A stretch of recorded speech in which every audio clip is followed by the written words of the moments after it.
Betrayal in plain sight. This is the shocking story of the family double life. In the quiet suburbs of Woodbridge, Virginia, nestled beneath towering maples and postcard-perfect homes, lived the Taylors, a family admired, respected, and envied by many. But beneath the polished surface of family barbecues, PTA meetings, and Sunday services, lay secrets dark enough to rip a family apart. This is the story of how a double life tore everything down, brick by brick, and how betrayal festered where love once bloomed. Crisp morning light filters through the windows. Coffee brews. A plate of waffles sits steaming on the counter. Karen Taylor, 42, warm but organized, is fixing school lunches. Her husband, David Taylor, 45, enters, confident, handsome, and seemingly devoted. Karen, waffles are your favorite, aren't they? David, you remembered. You spoil me, you know that. He kisses her cheek. Their two children, Emily, 16, and Jacob, 10, rush in, arguing playfully. Emily, Jacob, stop touching my bag. Jacob, you're so dramatic. David, alright, you two, settle down.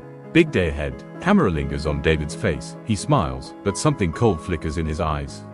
David waves to neighbors as he drives off. Once out of view, his face changes, tight, calculating. He pulls into a parking lot. A different woman, Sierra, 30s, alluring and sharp, gets into the passenger seat. Sierra, you're late. Again. David, had to play house. What's this about an emergency? Sierra, you told me she'd never suspect. But Karen called me last night. She thinks you're cheating. David clenches the steering wheel, jaw tightening. David, she's smarter than I thought. Karen is sipping wine with her best friend, Monica, 40s, blunt and loyal. Monica, so, are you going to confront him or just keep playing Stepford wife? Karen, I don't want to jump to conclusions. But something's off. He's different lately. Monica, Karen, you found hotel receipts in his glove box. That's not off, that's a red flag. Karen, I need proof. Solid proof. Camera slowly zooms in on Karen's determined face. Sierra, you told me she was boring. But she's asking questions. If she finds out about the offshore account, it's over. David, let me handle Karen. You just focus on staying quiet. Sierra, I'm not going down with you, David. Karen, lying awake in bed next to David, stares at the ceiling. She glances at his sleeping face, then at his phone on the nightstand. She hesitates, then unlocks it using Face ID. She scrolls through messages. Her face falls. Text message from Sierra, can't wait to have you all to myself. Soon. Karen covers her mouth, holding back a sob. Then, quietly gets out of bed and leaves the room. Karen sits at her desk, staring at a printed bank statement. There are transfers she didn't authorize. Her eyes widen. Karen, he's not just cheating, he's hiding money. From me, from the kids. She grabs her phone and dials. Karen, hi, Detective Lyle. It's Karen Taylor. I need to talk to someone. Detective Lyle, 50s, weathered but kind, listens as Karen unravels everything, receipts, texts, bank accounts. Lyle, you've done half my job already. If this goes the way I think it will, you're in danger. Karen, I'm not afraid. I just want the truth. Lyle, then brace yourself. Because truth like this changes everything. David is shredding documents. Phone rings. He picks up. A male voice, unfamiliar, speaks. Voice, you're slipping, David. Karen's talking to cops. David, who the hell is this? Voice, let's just say I know what you're hiding in that cabin up north. You better get control of your house before someone else does. Click. David's face turns ghostly pale. Karen tucks the kids into bed. As she walks back downstairs, she hears her phone buzz. It's a restricted number. She answers. Karen, hello. Distorted voice. He's not who you think he is. Karen, who is this? Distorted voice. There's more than one woman. More than one life. You need to leave before it's too late. The call ends. Karen stares at the phone, stunned. David staring into a mirror, whispering to himself. Karen looking through a locked drawer and finding a second phone. Sierra watching Karen from across the street. Detective Lyle pulling files labeled missing persons. A family photo on the mantle slowly burning in a fireplace. Beneath the illusion of the perfect family, the roots of betrayal ran deep. Karen had opened the first door. But what lay beyond was darker than she could have ever imagined. Soft ticking sound, like a clock winding down. Ominous music hums underneath. Karen had discovered her husband's affair. But what she hadn't discovered yet was that David wasn't just leading a double life with another woman, he was leading a second family. And the secrets buried beneath their idyllic home were about to rise to the surface. Detective Lyle flips through a manila folder. Karen sits across from him, tense but composed. Lyle, the bank transfers trace back to a joint account. Not in your name, not even in his real name. Karen, real name, what do you mean? Lyle, your husband has a second identity. Registered under the name Daniel Reeves. That's the name tied to the cabin in Vermont, and to another woman. Karen's hands tremble slightly. She blinks hard, processing. Karen, how long? Lyle, at least 5 years, possibly more, rustic and remote. A snow-dusted forest surrounds a quaint but fortified cabin. Inside, David, now Daniel, is greeted by a woman in her early 30s. Her name is Lucy. A young child, around 4, runs up to him. Lucy, you're early. I thought you said you had family things. David, I do. I'm here now, aren't I? He picks up the child, his son with Lucy. The resemblance is undeniable. Lucy, something's wrong. What is it? David, Karen knows. Lucy's face drains of color. Karen stares at a photo album, flipping pages, wedding pictures, the kids when they were babies. Her eyes stop on a picture of David holding baby Jacob. Then her eyes shift to her laptop. She's cross-referencing names. Daniel Reeves. Lucy Morgan. Birth records. Her phone rings. It's Detective Lyle. Lyle, phone. Karen, we just confirmed. Lucy Morgan. She has a son. Yours and David's are 6 years apart. It lines up. Karen, VO. He had a baby with her. While he was kissing me goodnight. David sits with Sierra. Tension is thick. Papers, cash, a burner phone on the table. Sierra, you're unraveling. Karen's talking to cops. You've got Lucy playing house in Vermont. And now you're asking me to disappear. David, you want the money or not? I'm closing this chapter. Sierra, and what about Lucy? What if she doesn't want to be erased? David, then she becomes a liability. Lucy listens to a voicemail from David. David, we need to talk, face to face. Just us. No kids. I'll be there tomorrow. Pack a bag. Lucy looks suspicious, staring down at her son. Karen is drinking tea when she hears something outside. She checks the window, sees a shadow retreating. She opens the door. A manila envelope sits on the porch. Inside the envelope, Polaroids. David with Lucy. David with a young boy. David withdrawing cash at a remote ATM. A note reads, he's capable of more than lies. Karen calls Detective Lyle. Karen, I think someone's watching him. Watching us. Lyle's office. Next morning, Lyle looks at the photos, spreading them across his desk. Lyle, this isn't surveillance by us. Whoever took these has been tracking him a while. You said you got a call. Distorted voice. Karen, yeah, they knew about Sierra too. Lyle, someone out there wants him exposed. Or dead. David enters quietly. Lucy sits at the table, a bag packed. She's pale. Lucy, I know. About Karen. About Sierra. And the money. David, you don't understand. Lucy, you were planning to kill me, weren't you? David steps closer, his voice low, chilling.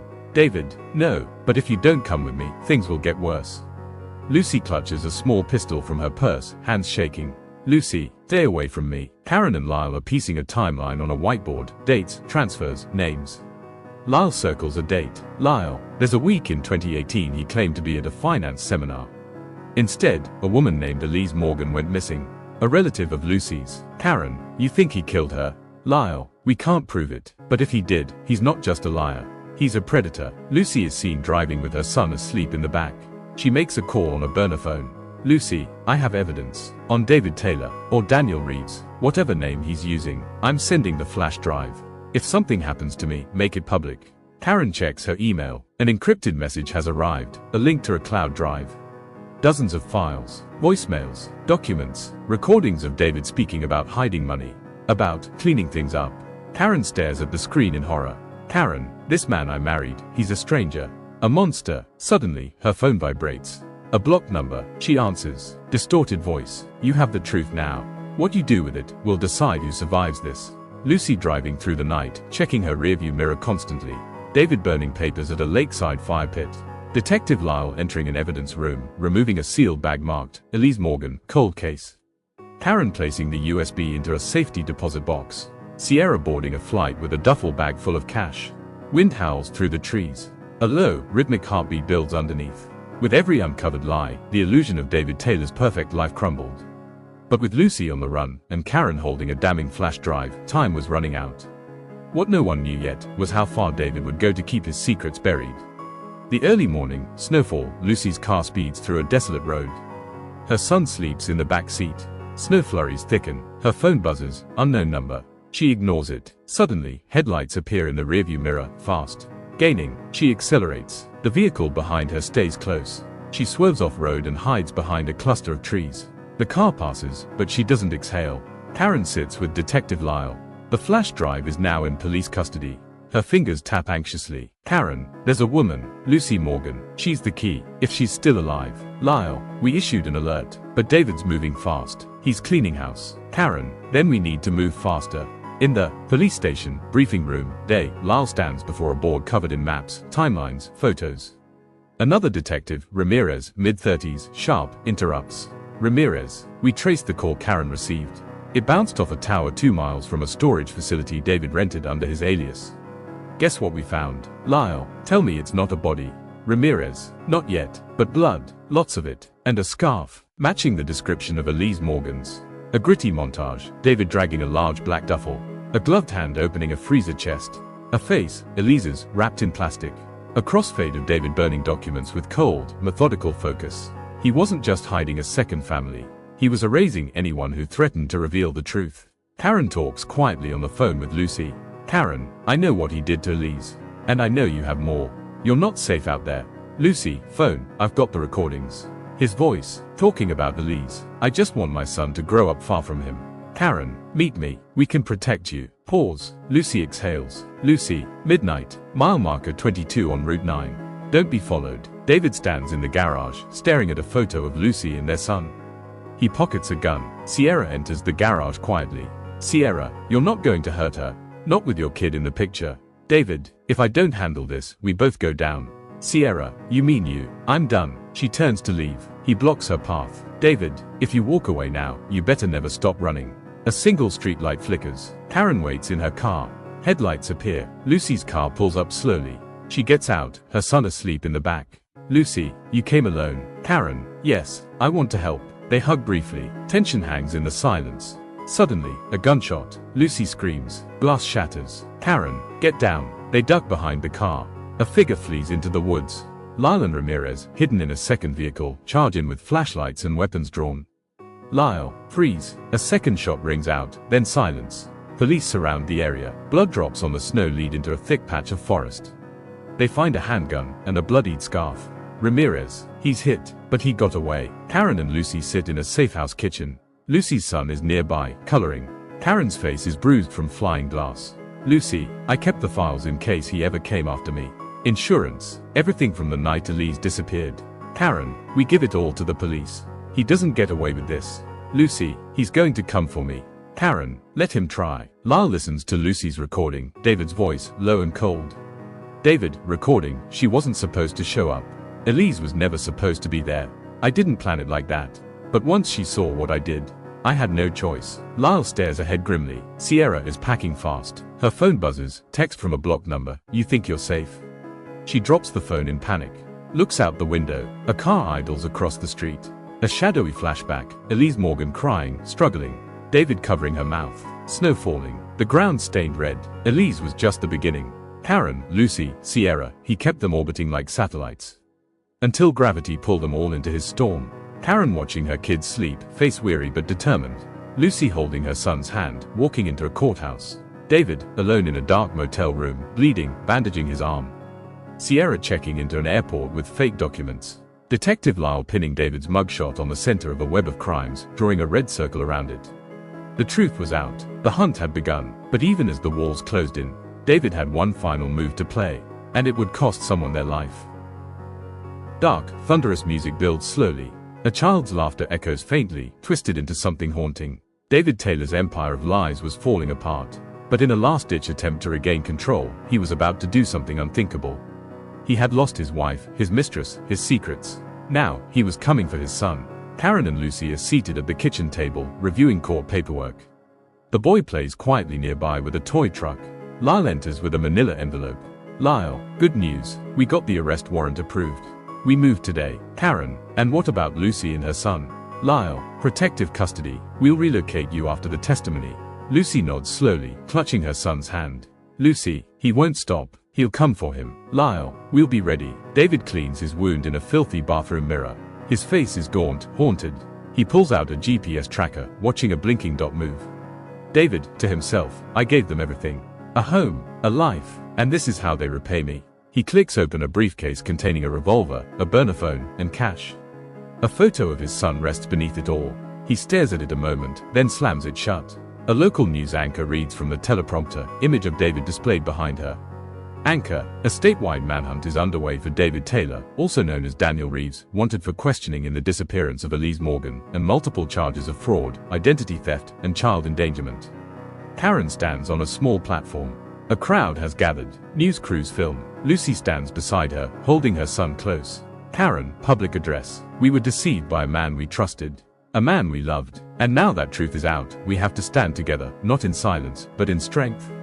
Karen's eyes, filled with anger and purpose. Karen, content, if you've ever felt trapped in a lie. If you've ever been manipulated, abused, or broken down by someone you trusted. This is your moment to rise. To speak out, to fight back. The crowd erupts in applause. Karen looks out, stronger now. If you or someone you know is suffering in silence, it's time to speak. Call the National Domestic Violence Hotline, 911 or visit www.thetruthisours.org for resources, community, and support. Because your story matters, and your silence should never be someone else's protection. You are not alone. Detective Lyle and Ramirez review surveillance footage. Ramirez pauses on a frame, a black SUV outside the safe house from earlier that day. Ramirez, that's not one of ours. Lyle, get Lucy and the boy out now. Karen arrives in a panic. Lights are off, door ajar, no sign of police presence. Karen, Lucy, she enters the living room, chaos. Furniture overturned, toys on the floor, and one horrifying sight, blood smeared across the wall leading to the back door. David speeds down the highway with Lucy's son asleep, drugged, in the back seat. His hands shake on the wheel. He mutters to himself, David, they wanted to take you from me. They turned her against me. But you're still mine. You'll always be mine. Lyle updates the team. Karen paces in the corner.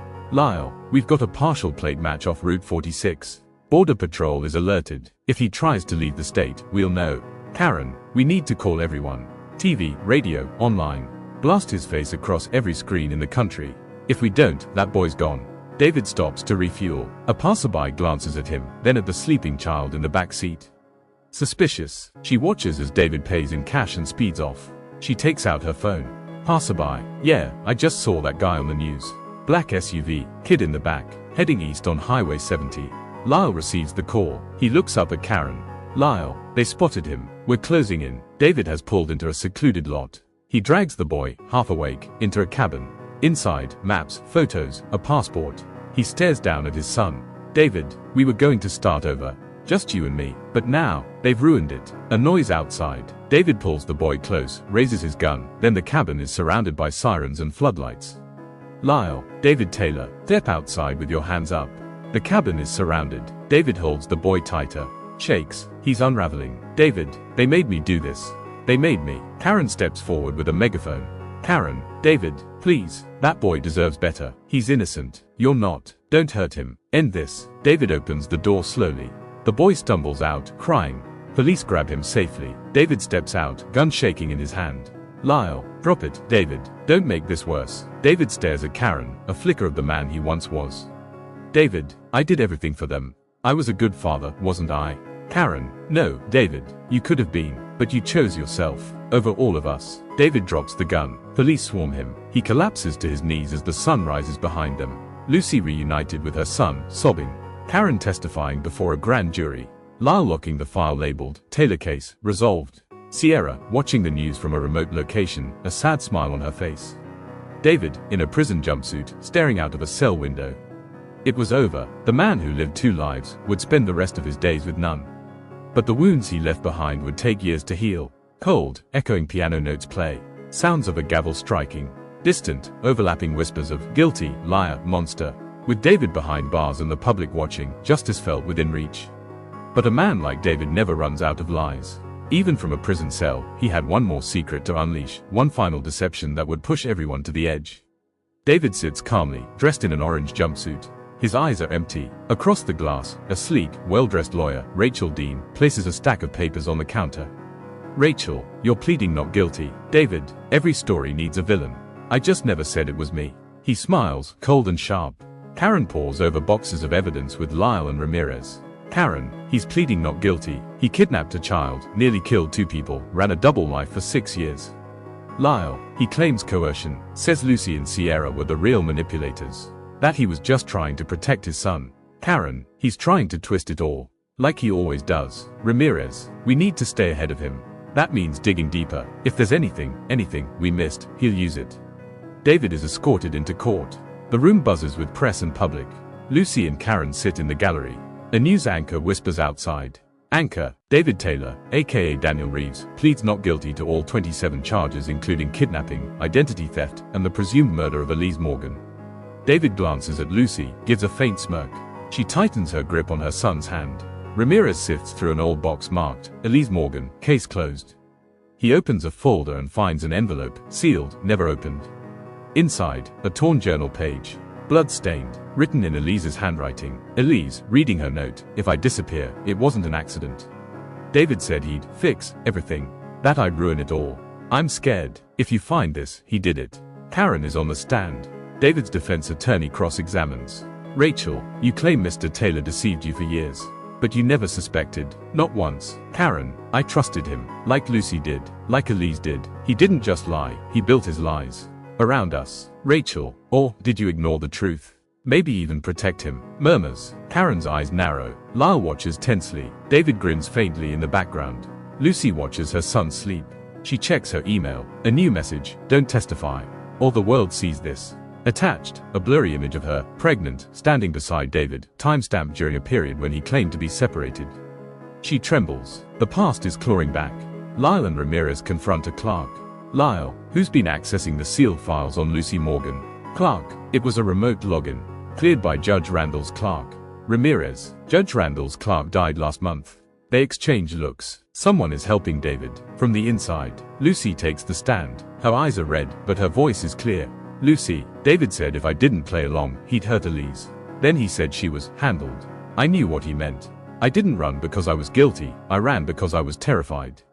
Rachel, so you're the only witness to that threat? Lucy, no, Elise knew. She left a note. Gasps ripple through the courtroom. Lyle nods at Ramirez, who steps out. David shifts uncomfortably. A mysterious figure, Sierra, watches from a distance. She holds a phone and whispers. Sierra, on phone, if I give you what you need.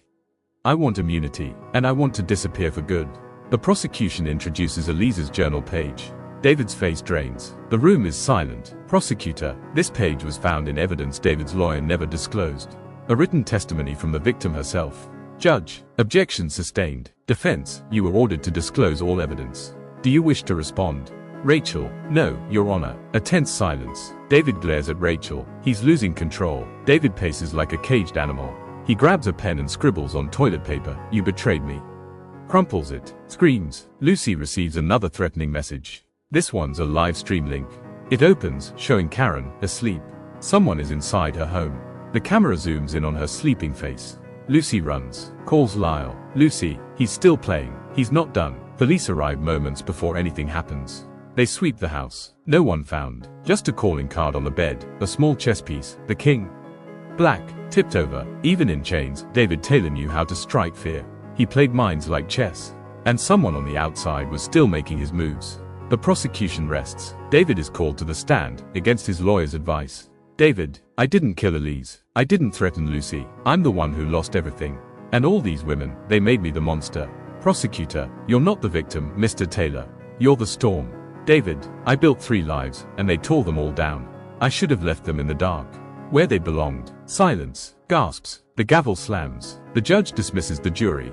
The jury deliberates. Karen locks her door, watching the shadows. Lucy leaves a voicemail for Sierra. We need you. Before it's too late, David, alone in his cell, whispers, checkmate. The trial was almost over, but the final lie hadn't yet been told. And in episode 6, someone won't survive to hear the verdict. With the courtroom walls closing in and the truth closing out, the final days of David Taylor's trial were about to become a war zone. A witness will fall, a secret will surface, and a fatal betrayal will turn the case on its head. Lucy clutches her phone. The voicemail plays again, Sierra's voice distorted. Sierra, if I talk, they'll kill me. But Elise didn't die the way they think. She tried to run, and she almost made it. Lucy dials again, straight to voicemail. Lucy, come on, Sierra, you're our only shot. The prosecution begins its final phase. Karen and Lucy sit shoulder to shoulder, watching David as if daring him to blink. Prosecutor, ladies and gentlemen of the jury, the evidence is clear. Mr. Taylor built a house of mirrors, designed to protect himself and destroy anyone who got too close to the truth. David leans back smugly, his hands folded. Rachel, his defense attorney, watches him with growing discomfort. Rachel walks briskly to her car. A black SUV pulls in. Headlights blind her. She stops. A man exits, face shadowed, voice cold. Mysterious man, you're not a lawyer, you're a liability. He hands her a USB drive. Mysterious man, conted, deliver this in court tomorrow, or you'll be in the next obituary beside Elise Morgan. He walks away. Rachel trembles. The weight of the case is finally crushing her. Lyle and Ramirez review surveillance footage again. They pause on a still frame, the mysterious man from the garage. Lyle's jaw tightens. Lyle, that's not just a guy with a message. That's Victor Raines, former black box private contractor. Dishonorably discharged. Ramirez, why would he help David? Lyle, because David paid him, with Elise's money. Rachel steps forward during her cross-examination, clearly rattled. She inserts the USB into a laptop. A video plays. It's Elise, alive. A final message. Timestamp 3 days after she was presumed dead. Elise, on video, if you're seeing this, it means I failed. I trusted David, and he turned on me. He said he'd make it look like an accident. He said I was in the way. If I disappear, don't let him lie. The courtroom is stunned. Even David looks caught off guard. Karen whispers, my God. She tried to escape. Lucy, and someone helped cover it up. Rachel rushes into the bathroom, hyperventilating. Lyle follows her inside. Lyle, that video wasn't from you. Who gave it to you? Rachel, I didn't want to show it. But they threatened my daughter. Lyle, who's they? Rachel, Victor Raines, and someone, inside. Lyle, inside the court. Rachel, the judge's clerk, the new one. She's been intercepting case files, filtering what gets presented. Lyle bursts in. The judge looks up, startled. Lyle, we need a recess. Now, your clerk has been compromised. Judge, what are you talking about? Lyle, the defense has been tampering with evidence, sneaking in falsified footage, burying files. If this continues, this entire case could be declared a mistrial. The judge, furious, slams her gavel down hard. Judge, recess granted, and I want that clerk arrested immediately. Lucy, Karen, and Lyle watch surveillance footage again. This time, it's the last time Elise was seen alive. She's at a diner. She's not alone. Sierra sits across from her. Karen, Sierra was with her. Lucy, she didn't just know about Elise, she met her that night. Lyle, and she vanished right after. Which means she might have seen what happened. Lyle dials a burner number. No answer. Then a text appears. I'm ready to testify. Meet me at 6th and Rosemont. Tonight. Lyle and Lucy arrive. A black car waits in the alley. Sierra steps out, hood up, eyes cautious. Sierra, you have 10 minutes. Then I'm gone. Lyle, did you see Elise die? Sierra, no, but I saw who walked out of that diner with her. Lucy, who? Sierra, Victor Raines. He followed her. David paid him to handle it. But Elise fought. She ran. He chased. That's the last I saw her. Lyle, can you testify? Sierra, only if I'm guaranteed immunity and a way out. New name, new life. The jury enters. David looks up, tense. Karen holds Lucy's hand. The judge calls for silence. Judge, has the jury reached a verdict? Jury FOREPERSON. Yes, Your Honor. A shot rings out. Sierra drops to the floor, blood pooling beneath her. Victor Raines stands in the gallery, gun in hand. Before he can aim again, crack, Lyle tackles him to the ground. The bailiffs wrestle the gun away. Lyle, we need a medic. Now. Lucy kneels beside Sierra, crying. Sierra grabs her hand. Sierra whispers, tell them. David knew. He gave the order. She gasps and dies. Bloodstains on the floor. A jury returns. David watches, empty. Jury FOREPERSON. We, the jury, find the defendant guilty on all counts. The courtroom erupts. Karen exhales, finally. David is motionless. Then, he smiles. David, you still don't get it. You won the verdict, but I already played my last piece. Victor being interrogated, but refusing to speak. David, in solitary confinement, whispering to himself. Karen opening a letter in her mailbox, gasping. A small casket, lowered into the ground, Sierra's funeral. Lucy walking her son through a metal detector, constant fear still shadowing her. A flash of a computer screen, an encrypted file labeled, if I die, release everything.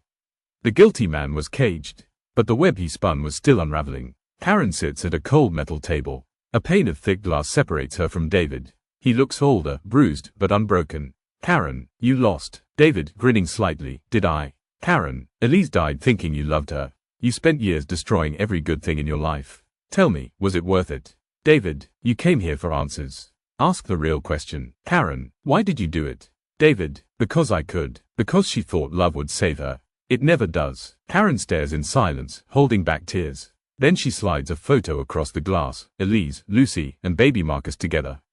A family David tried to erase. Karen, she saved her daughter, and now that daughter's going to destroy everything you ever built. Lyle, Lucy, and Ramirez study Elise's encrypted file from the end of episode 6.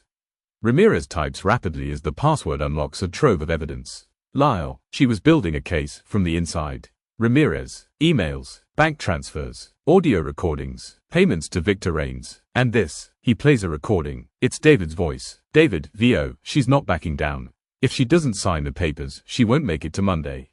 Victor, you know what to do. Lucy covers her mouth in horror. It's the final piece. David is led to his cell. The guards are unusually quiet. Inside, he finds a note on his cot. Tomorrow, 3 p.m. Confess publicly, or the rest is released. David, muttering, checkmate. David sits alone in front of a camera, wearing a jumpsuit. The DOJ organized this public confession as part of a plea bargain to expose wider corruption. David, my name is David Taylor. I orchestrated the murder of Elise Morgan. I paid Victor Reigns to silence her because she was about to expose my criminal operations, money laundering, wire fraud, and assault. I faked love. I faked loyalty. I faked a life. He exhales slowly, then glares into the lens. David, conted, and I regret nothing. The confession is live. Agents begin raiding David's shell corporations. Dozens of arrests follow, lawyers, politicians, judges. The corruption ring collapses like dominoes. Lyle, we got them, all of them. Karen, he built a kingdom of lies. And now it's dust. David walks the yard alone. Inmates watch him, some with disgust, some with quiet menace. Victor Reigns, now convicted, is transferred into the same block. Inmate whispers, that's the guy who killed a mother to protect his secrets. Later that night, screams echo down the halls. Guards rush to David's cell. Guard, get medical, cell 4C. They find David on the floor, beaten within inches of his life. Breathing, but barely. David lies in a hospital bed, his jaw wired shut. A nurse enters with a letter. Nurse, this just came. Said it was from your daughter. She places the envelope on the tray and leaves. David opens it slowly with trembling hands. Inside, a photo. Elise, Lucy, Marcus. On the back, just 5 words. You'll never touch us again. David cries for the first time. Quiet, broken sobs. Alone, Lucy, now visibly stronger, stands with Karen and Lyle beside Elise's tombstone. Marcus places a flower at the base. Lucy, she kept her promise. She protected me, even in death. Karen, and you turned that protection into justice. Lyle, he'll never breathe freedom again. The camera pulls back as wind brushes through the trees. Lucy tucks Marcus into bed. On the wall are new photos, her, Marcus, Karen, and a smiling Lyle. Peace at last. Marcus, Mommy, is the bad man gone? Lucy, softly, yes, baby. The bad man's gone. She turns off the light, leaving only a soft glow from the hallway. The past is finally at rest. Faint orchestral music swells with resolution and calm. Betrayal is a wound carved by those we trust most.